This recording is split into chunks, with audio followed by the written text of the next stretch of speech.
I think we're in a good position where we have the large storage, the ISO, and then we have the backup. What is the current oxygen situation at KPH? We are at a comfortable state now, and for the past week or so, we have not found ourselves in a position where I say would be in a critical situation. I think geography has played a magnificent role in all of this, in that we are close to the source, and once dispatched within half an hour or less, we would get that supply. And the second thing is that we have a good working relationship with IGL, and we are in constant dialogue, even in the good times. So, and I think there is this awareness of the importance of KPH and the role that we play. So I think we are also prioritized by IGL. On average, how much oxygen does one COVID patient need per day?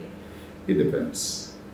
There are a lot of factors. It depends on the level of need for oxygen. So of course the blood saturation level.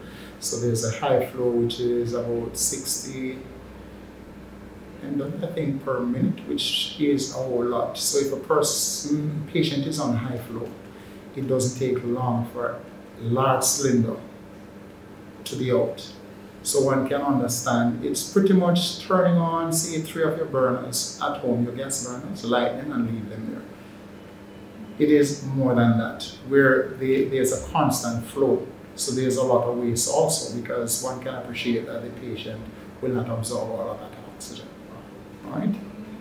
And for patients who are less dependent, we use the wall supply, and the pressure varies depending on which ward you're on and where you are from the source. For example, VJH, once our backup units or our storage areas are at 400 water column, the alarms go off on equipment, which shows that the pressure is declining, and it is at a stage where persons need to, where the clinical and medical team needs to pay strict attention. So when the alarms go off at KPH, VJH will be already at a level where we need to switch supply. So I think we're in a good position where we have the large storage, the ISO, and then we have the backup. So we normally can gauge ourselves where we are, and we normally get on the phone with IGL, and we don't get off the phone until we get some kind of commitment in terms of when. As it relates to currently now, we got a large supply this morning. I think it was about 3,000 water columns. So our present storage capacity for the main storage, the ISO tank, is at 3,600, and the portable, that's a trailer, is at 700. We also received 18 cylinders yesterday, 10 for KPH, 8 for VJH. But it is to be understood that although they are two separate institutions, we operate as one. It doesn't matter. The supply is a supply for these institutions. So we are comfortable for now, but we will not allow ourselves to be at ease simply because we have our stock up. We will continue to be in dialogue with IGL to ensure that whatever our needs are, they will be in a position to fulfill those needs. This is a 539 bed hospital, KPH that is. And of those, 132 are COVID patients. I remember last week we had 15 patients on high flow, 15 COVID patients. So the rest were not that bad. And you could estimate that maybe 50% of the rest of them would be on some kind of oxygen support. And as it relates to the general population, medicine and surgical patients and so on, of course ICU, those patients in ICU more than likely will be dependent on oxygen also.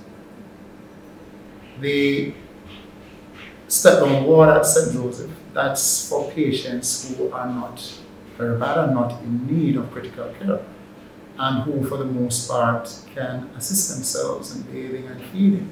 So it's a step down stage at which you do not require that much attention, and we expect from those if you go home. Although we do discharge from here too. We have our staff who are working odd hours to ensure that we keep our patients at least alive. We have to cater to emergency cases at any given time, any time of the day, 24 hours a day, 7 days a week. We have emergency cases sent up from the A&E for surgery, and those are absolute priority. And because of that, we have curtailed the regular surgeries that we normally do, and those lines are always long anyway. So now it's even worse, and it is really terrible.